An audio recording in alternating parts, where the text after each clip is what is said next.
Hey, welcome back to Ping Pong Flicks Tidbit. My name is Chris Wong. The never-ending search for the Justice League Snyder Cut quest continues, and this is right after the Ringer posted their article, and I talked a little bit about that in the last night's show, Quixotic Heroes. Go and check that out. But today, a lot of different media sites have been posting about the Justice League Snyder Cut, mostly about the Project Comic-Con actually able to get up to over $20,000. Half of that goes to American Suicide Foundation, Suicide Prevention Foundation, and the other half goes to the Project Comic-Con details, in which a banner will be flown, possibly a billboard, a bus ads, things like that. That's also going on as well, and a lot of these media sites are coming out with that. We've got MovieWeb talking about it. We've got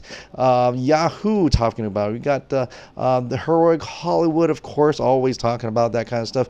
Games Radar, Total Film, IndieWire, they're all coming out to talk about Justice League Snyder Cut in some sort of fashion. But I want to kind of cue into one of these articles, and maybe even MovieWeb, who is pretty much talking about the same thing.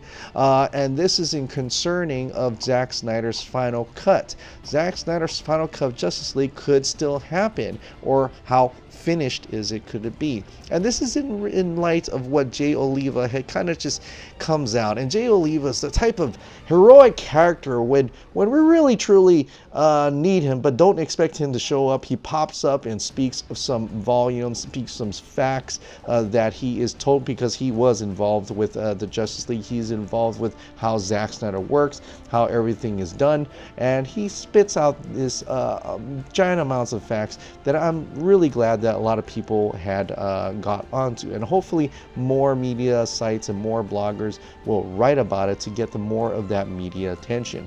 This is what he said in response. Jay Oliva is asking a person who says, what's the question? If you're asking how can the movie be done, you're looking at the numbers wrong. Principal photography wrapped in December 2016. I was there for the last shot, so I know this. Jay Oliva also says, Zach then spent the next few months editing. Now, most people think that VFX start then, but that's not true. VFX can start as early as pre-production, the storyboard stage. If a scene doesn't require the actors like digital doubles, VFX can already start way before shooting. Now in edit, the director cuts the footage down multiple times to show execs the progress. These are known as Director Cut X. This will go on for months.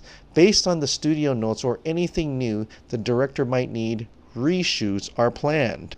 Now, during all of this time, those VFX shots don't stop. They've been going on since pre-production.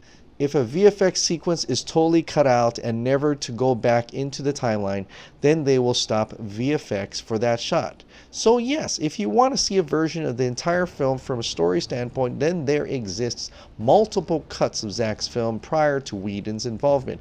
Everything was shot and edited into something he screened execs. So if said cut doesn't exist, then what did Zack show?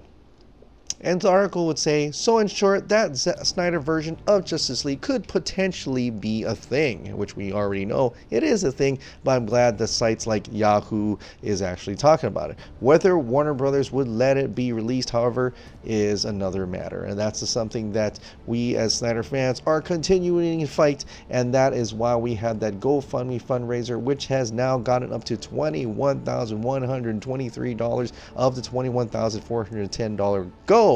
And it's getting exciting. I'm not sure what the next level will be and what other updates that Project Comic-Con will share, but it is getting up there. It's getting media attention, and that's a lot of thing to be very proud of, and hopefully more media blog sites acknowledge that fact and more people will come to the cause. And that is it for tonight's tidbit. Thank you so much for subscribing. Thank you so much for watching. I'll see you next time. Bye.